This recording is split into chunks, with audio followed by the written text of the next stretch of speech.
जय हिंद दोस्तों। आज हम करेंगे चैप्टर 1 के कुछ इंपॉर्टेंट PYQ क्वेश्चंस। तो पहला क्वेश्चन है हमारा, find the smallest irrational number by which root 20 should be multiplied to get a rational number. तो रूट 20 से हम क्या नंबर मल्टीप्लाई करें जिससे हमें एक रैशनल नंबर मिल जाए। तो रैशनल नंबर तभी होगा जब ये रूट 20 बाहर आ जाए, रूट से बाहर आ जाए। तो सबसे पहला काम, जो रूट के अंदर वैल्यू है इसके हमें प्राइम फैक्टराइजेशन निकालने होंगे। तो root 20 can be written as 2 into 2 into 5। तो 2 तो हमारा पेयर में है तो 2 बाहर आ जाएगा, रूट 5 अंदर बचेगा।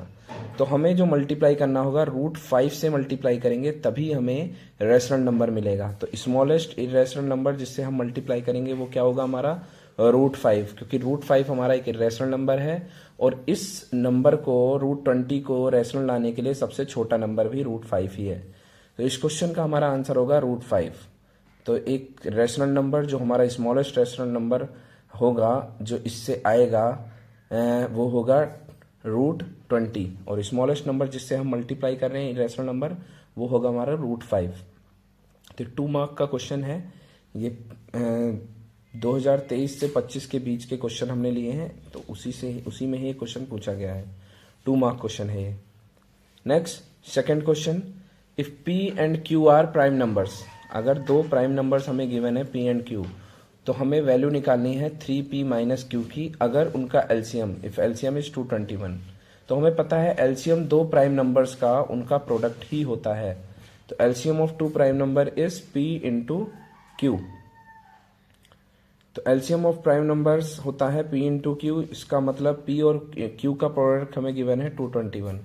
तो 221 के हम अगर फैक्टर निकालते हैं तो 221 के दो ही फैक्टर एग्जिस्ट करते हैं, 13 एंड 17।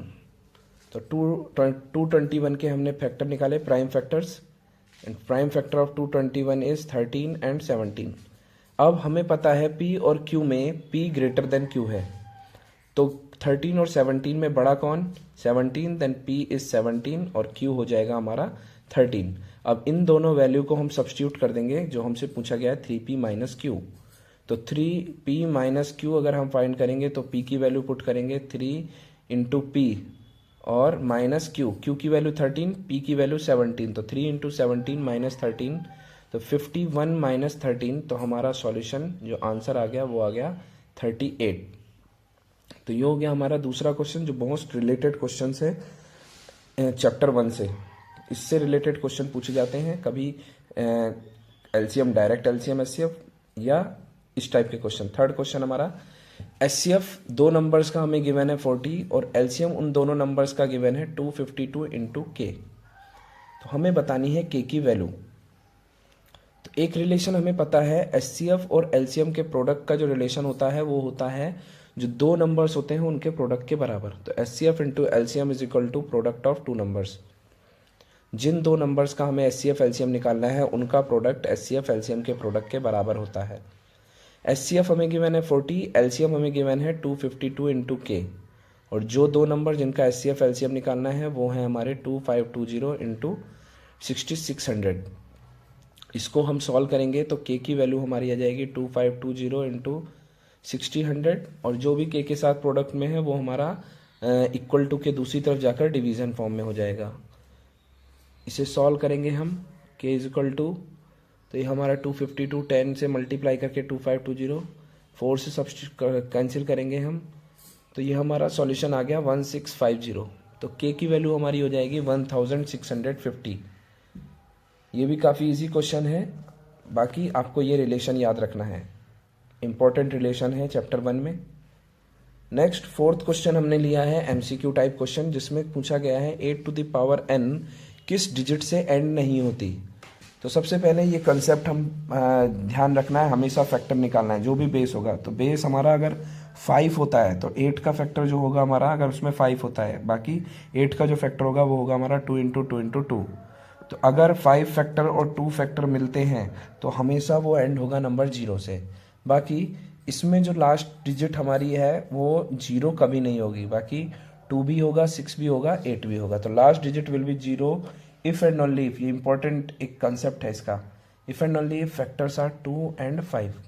लास्ट डिजिट 0 तभी होगी जब उस किसी भी नंबर के फैक्टर 2 एंड 5 हों तो यहाँ पर जो हमारा 0 आएगा, क्यों? क्योंकि हमसे पूछा गया can not be the unit digit. Question number 5, identify the rational number between √3 and √5। तो √3 की अगर वैल्यू और √5 की वैल्यू पता है तो हम डायरेक्टली निकाल सकते हैं। √3 1.732, √5 होता है हमारा 2.14 समथिंग। तो इनके बीच में जो रैशनल नंबर है वो है हमारा 2। तो 2 हमारा सॉल्यूशन हो गया। बाकी इसको हम नॉर्मली भी निकाल सकते हैं कि √3 और √5 किस परफेक्ट स्क्वायर के बीच में आते हैं। नेक्स्ट हमारा है प्रूव दैट √3 रैशनल नंबर। ये एक इंपॉर्टेंट क्वेश्चन है और इसका प्रूफ हम कंट्राडिक्शन मेथड से करते हैं। काफ़ी इंपॉर्टेंट क्वेश्चन है। जब से हमारा रिड्यूस हुआ है सिलेबस, क्लास 10 का सिलेबस जब से रिड्यूस हुआ है, ये एक बहुत इंपॉर्टेंट कंसेप्ट बन गया है। इसको सॉल्व करने का तरीका है कंट्राडिक्शन मेथड। इसमें हम √3 को रैशनल मान लेते हैं और फिर बाकी इसे सॉल्व करते हैं। बाकी अगर इसका सॉल्यूशन आप सभी को चाहिए तो कमेंट सेक्शन में ज़रूर बताइएगा। नेक्स्ट, इससे और रिलेटेड क्वेश्चन जो इरेशनल प्रूफ करने के लिए आते हैं वो नॉर्मली इस टाइप के होते हैं। 3√5 - 2, 6 - 4 √5, 2 - √3 एंड सो ऑन। इस तरह से क्वेश्चन पूछे जाते हैं कि इनको इरेशनल प्रूफ करना है। ये सारे क्वेश्चन भी हम कंट्राडिक्शन मेथड से प्रूफ कर सकते हैं। बाकी इन क्वेश्चंस में मेंशन भी होता है, कभी कभी चीज़ें दी गई होती हैं कि जैसे ये √5 है तो √5 हमारा ऑलरेडी एक इरेशनल नंबर है, देन इनका कॉम्बिनेशन और रैशनल के साथ हमें इरेशनल प्रूफ करना है। इफ़ √5 इज़ इरेशनल, तो ये हमें क्वेश्चंस में मेंशन होता है। मोस्ट ऑफ द चांस ये हमें दिया होता है। नेक्स्ट 7th क्वेश्चन पे आते हैं। ये भी एक इम्पॉर्टेंट क्वेश्चन है। ये 1 मार्क का क्वेश्चन है जो 2020 से बार बार रिपीट हो रहा है। तो इसमें हमें देखना है कॉमन फैक्टर। तो 11 हमारा 2 टर्म्स हैं जिसमें कॉमन है, तो 19 × 23 + 3 × 13। कभी भी हमें एक कॉमन फैक्टर अगर मिल जाता है दोनों टर्म्स में तो डायरेक्ट हम इसे लिख सकते हैं कि ये कंपोजिट नंबर है। क्यों? क्योंकि 11 के 2 फैक्टर्स होते हैं, 1 एंड 11 इटसेल्फ, और जिससे ये कॉमन फैक्टर मल्टीप्लाई हो रहा है अगर वो 1 के अलावा कोई भी नंबर है तो उसका कम से कम 2 फैक्टर जरूर होंगे। इसका मतलब it has more than 2 factors. Composite number की डेफिनेशन भी यही होती है कि कोई भी नंबर जिसके 2 से ज़्यादा फैक्टर हैं वो कंपोजिट नंबर होगा। तो it has more than 2 factors, तो it is a composite number. तो ये हमारा नंबर होगा कंपोजिट नंबर।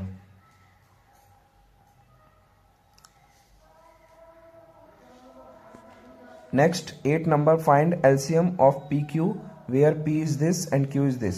ये हमें 2 नंबर गिवन है जो एक अलजेब्रिक फॉर्म में है। तो P के हम फैक्टर्स निकाल लेते हैं। 18 can be written as 2 × 3 × 3, A² can be written as A × B and B। ये हमारा हो गया P। देन Q को हम ऐसे सिंप्लीफाई कर सकते हैं।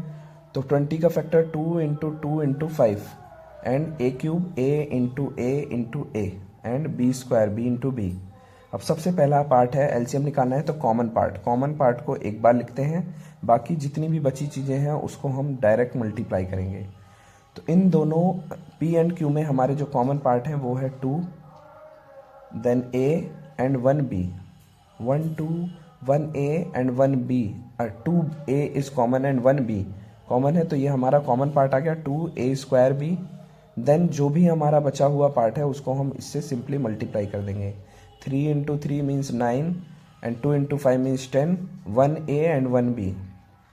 इसको सिंप्लीफाई करने के बाद हमें मिलता है 9 × 2 18, 18 × 10 is 180, A³ and B², 180 A³ and B²। तो ये हमारा हो गया LCM of P and Q। Next है हमारा 9th क्वेश्चन। ये काफ़ी बढ़िया क्वेश्चन है, इसका लेवल भी हाई है। तो इस क्वेश्चन में कहा गया in a workshop 48 teacher teach French, 80 teach Hindi and 144 teach English, find a minimum number of rooms. तो सबसे पहले फ्रेंच कितने टीचर पढ़ाते हैं 48, हिंदी पढ़ाते हैं 80 और इंग्लिश पढ़ाते हैं 144। तो ये सिंपल गिवन कंडीशन है। अब हमसे टीचर्स की संख्या नहीं, मिनिमम नंबर ऑफ रूम्स की संख्या पूछी गई है, जिसकी कंडीशन है each room must have the same number of teachers of only 1 subject. ये एक इंपॉर्टेंट लाइन है। मिनिमम नंबर ऑफ रूम्स निकालना है, then each room must have same number of teachers of only 1 subject. तो सबसे पहले हम निकालेंगे HCF इन टीचर्स का, नंबर ऑफ टीचर्स का। तो 48, 80 और 144 का जो हमारा एचसीएफ होगा उसे हम निकालेंगे। क्यों? क्योंकि टीचर्स सबसे पहले चाहिए, नंबर ऑफ टीचर्स। तो इनका एचसीएफ आएगा 16, जो कॉमन पार्ट है इन तीनों नंबर सब्जेक्ट्स के रेस्पेक्ट में। तो 16 टीचर्स होंगे जो हर क्लास में मौजूद होने चाहिए। फ्रेंच, तो फ्रेंच को 48 नंबर ऑफ टीचर्स कितने रूम की रिक्वायरमेंट होगी फ्रेंच टीचर्स को? 3 रूम्स की। देन फॉर हिंदी, हिंदी के टोटल टीचर्स हैं 80 और नीड कितनी है हर रूम में? 16 टीचर्स की। तो 80 डिवाइड बाई 16 मतलब हर हिंदी टीचर के लिए 5 रूम्स की नीड है। Then for English 144 divided by 16, तो नंबर ऑफ रूम रिक्वायर्ड 9। तो मिनिमम नंबर ऑफ रूम्स क्या होगा? तो हर टीचर्स के रेस्पेक्ट में, हर सब्जेक्ट टीचर के रेस्पेक्ट में हमें निकालना है कि कितने रूम्स की रिक्वायरमेंट है, तो सभी को ऐड कर देंगे। तो नंबर ऑफ रूम्स आ जाएगा हमारा 3 + 5 + 9। तो ऐड करने के बाद हमारा जो मिनिमम नंबर ऑफ रूम्स का जो क्वेश्चन पूछा गया है वो आ जाएगा 17 rooms. Now question number 10। Physics 144, chemistry 180 and maths 192। ये 3 सब्जेक्ट की बुक्स हैं हमारे पास इतनी। इनको must be stacked subject wise with equal height. Determine the number of stack for each subject. तो तीनों सब्जेक्ट की हमारे पास नंबर ऑफ बुक्स हैं। Determine the number of stacks, कितने स्टैक्स होंगे, तो ये हमें फाइंड करना है एचसीएफ। तो HCF of number of books for each subject will be 144, 180 and 190 का हम क्या कर लेंगे? प्राइम फैक्टराइजेशन से हम एचसीएफ निकाल सकते हैं। बाकी डिवीजन मेथड का भी हम यूज कर सकते हैं। तो बेसिक हम कंसेप्ट यूज करेंगे फैक्टराइजेशन। तो सभी पहले हम एचसीएफ निकालेंगे 144, 180, 192 के लिए। तो 144 का फैक्टर करेंगे, तो 144 का हमारा फैक्टर होगा, इसको हम सबसे पहले प्राइम फैक्टराइज कर लेंगे 144। तो ये होगा 2 × 2 × 2 × 2, 4 × 2, देन 3 विल बी 2 टाइम्स। तो प्राइम फैक्टराइजेशन 44 का 144। Then 180 can be written as, तो 180 का हम फैक्टर करेंगे। तो सबसे पहले 18 हमारा होता है 2 × 3 × 3 एंड देन 10 2 × 5। ये हमारा 180 का प्राइम फैक्टराइजेशन 2 × 5। नेक्स्ट 192 के लिए हम प्राइम फैक्टराइज कर लेंगे 192, 144, 180 एंड 192। 192 के प्राइम फैक्टराइज करेंगे तो ये आ जाएगा हमारा 6 × 2 एंड 1 × 3। अब एचसीएफ मीन्स कॉमन पार्ट। तो कॉमन पार्ट हम जो हाईएस्ट कॉमन फैक्टर होगा वो निकालेंगे। तो सबसे पहले 2 कॉमन है सब में, 2 पेन चेंज कर लेते हैं। तो ये हमारा 2 कॉमन होगा। देन अगेन 1 2 कॉमन होगा, देन एक 3 कॉमन होगा। तो ये हो गया हमारा एचसीएफ। तो 2 × 2 एंड 3, तो ये हमारा हो गया 12। तो एचसीएफ हमारा आ गया 12। तो सबसे पहला काम है एचसीएफ निकालना। नाउ फिजिक्स की कितनी बुक्स हम स्टैक्स कर सकते हैं एक रो में? तो number of stacks for physics book. तो फिजिक्स बुक को स्टैक करने के लिए तो 144 डिवाइडेड बाई 12, तो 12 स्टैक्स बनाएंगे हम फिजिक्स बुक्स के लिए। Then number of stacks for chemistry books, तो 180 डिवाइडेड बाई 12 दैट इज 15। तो 180 को 12 से डिवाइड करेंगे तो ये आ जाएगा हमारा 15 for chemistry books. Then last maths की बुक के कितने स्टैक्स बनाएंगे? तो मैथ्स की बुक्स के लिए स्टैक्स बनाएंगे हम 192 डिवाइडेड बाई 12 दैट इज 16। तो ये हो गए हमारे number of stacks for each subject. तो determine number of stack for each subject पूछा गया था। तो हर सब्जेक्ट का स्टैक्स कितना है?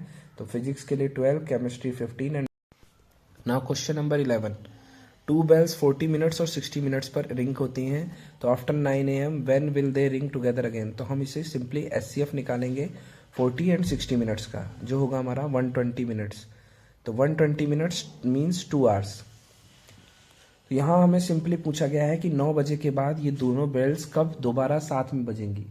तो वहाँ पे हमसे पूछा गया है समय, और समय कितने देर बाद बजेंगी। तो इसका मतलब हाईएस्ट कॉमन फैक्टर की नीड है यहाँ पर, कैसे ये 2 बेल्स साथ में बजेंगी। तो आफ्टर 120 मिनट्स के बाद ये दोनों बेल्स दोबारा बजेंगी। तो हमारा जो पहला बेल का साथ में रिंग करने का टाइम है वो है 9 AM। आफ्टर 120 मिनट्स के बाद ये दोबारा रिंग करेंगी। तो हम 120 मिनट्स को 9 AM में ऐड कर देंगे। तो 9 AM देन 2 आवर्स इसमें ऐड करने के बाद जो हमारा सॉल्यूशन आएगा वो आएगा 11 AM। उम्मीद करते हैं आपको चैप्टर 1 के कंसेप्ट समझ में आए होंगे। Thank you.